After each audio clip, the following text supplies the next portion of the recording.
Hello friend, good morning. जय माता दी guys.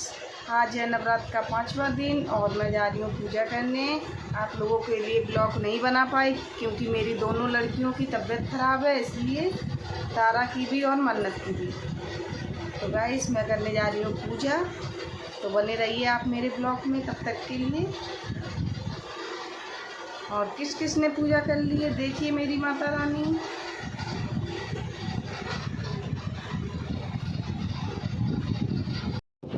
तो गाइस मैं जा रही हूँ अपने घर पे और ये देखिए ये आई हुई है मम्मी और ये मेरे घर पे नहीं जा रही हैं।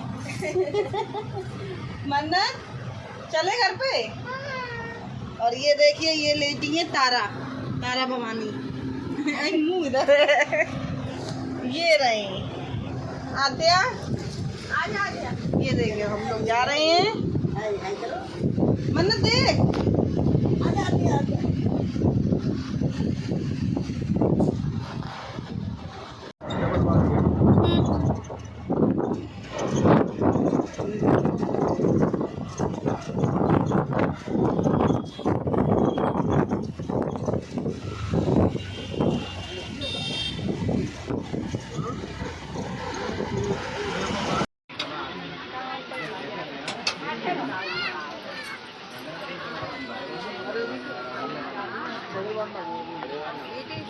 छोटे वाले